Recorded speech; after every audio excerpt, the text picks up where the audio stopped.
Yeah, I think it's been going well.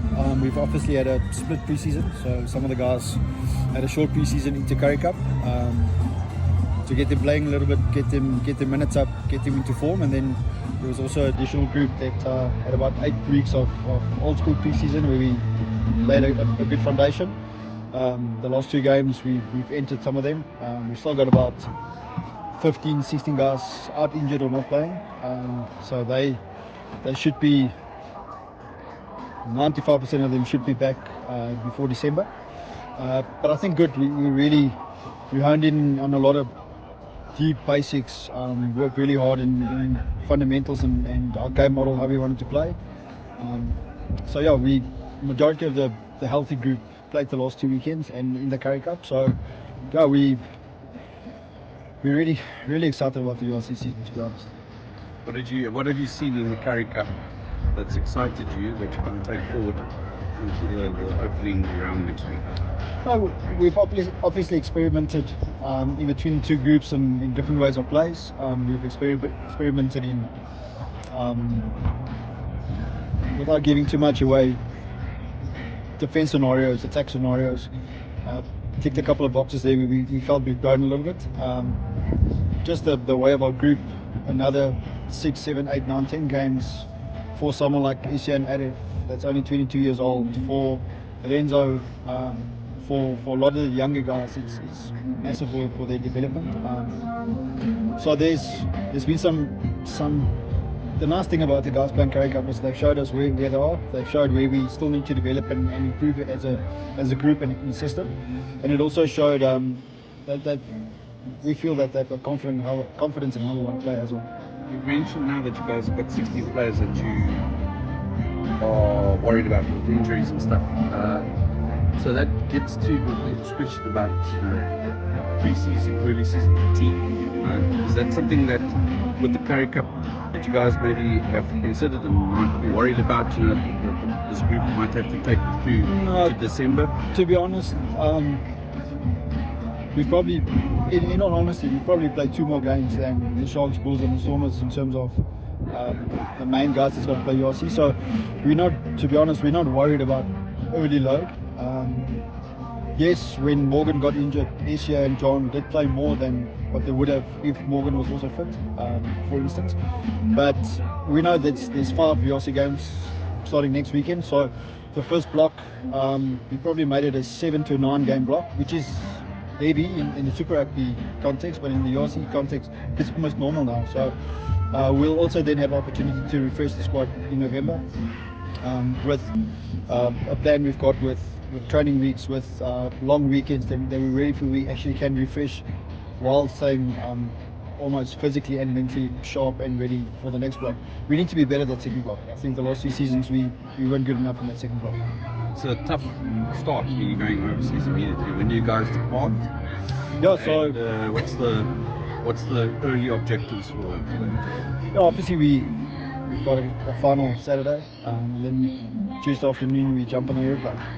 So come back Monday, have a good clarity session in terms of fix-its from the weekend, good clarity session on preview for Cardiff. Jump on the plane Tuesday, arrive Wednesday evening.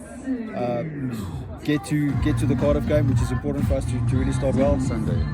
I think it's a Saturday, and then it's a Sunday game, and then a Saturday game again, and then we've got 2 weeks in Italy. It's weather-wise nice to tour early. The weather should be better than what you found December, January, Feb. Also, spending time in 2 weeks in Italy actually decreases our travel a little bit, so it's not going across and over, so that should assist a little bit as well. That's why we don't mind playing guys a little bit more minutes now in Currie Cup. Obviously the objective is to start well. Last year we felt the Currie Cup added, especially that first couple of games here, the guys were fit and game ready. Hopefully we can get the same in this first block, and then I think the challenge will then be after that 3 games away, come back and play 2 tough games here. Scarlets and I think it's Ulster. Scarlets beat us here last year, so we need to fix that. Luckily both of us are travelling here. They're not waiting here for us, but spending 3 weeks in Europe, the altitude is going to be the same for us. So So hopefully some of the injured guys can get back and be ready, waiting here for us for that 2 Yeah, games. but December you guys have got the derbies coming in December. Yeah, December's derby. December's also Newcastle. Yeah. So the new Red Bulls, loaded squad. A lot of excitement around them. We haven't played them there. We played them here the previous time we played them, so that will be a new travel for us. And then, like you said, with the derbies. And your depth is better than last year. To be honest, I think it's better because the gap have closed a little bit. So if you look at the difference between number 1, 2 and 3, we feel is a lot closer this year. And we know, and again I'll reference to someone like Essia and Arif, we knew that they were good, but last year it was new. This year is they've played URC, they've played EPCR, they've played Currie Cup now, so we know where they are. So I think the gap is definitely closed between number 1, 2, 3, which obviously gives us a bit of confidence. And you've got a good fly off now, number 1. Yeah, I think Chris has been amazing since he's entered. You can feel his calmness, you can feel his game management, you can feel the players around him, you can feel his organisation.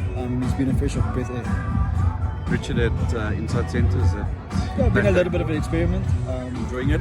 A couple of discussions we had last year with him and him with us around maybe see if we can get him closer to the ball. His moments when he touches the ball is normally quite special. So let's call it an experiment for now. The discussions we had, he's enjoying it. I think he's improved since game 1 and 2. Is it a permanent thing yet? Maybe not, but there's enough there to really get excited about it. Now, maybe a question that we don't want to ask, but we have to.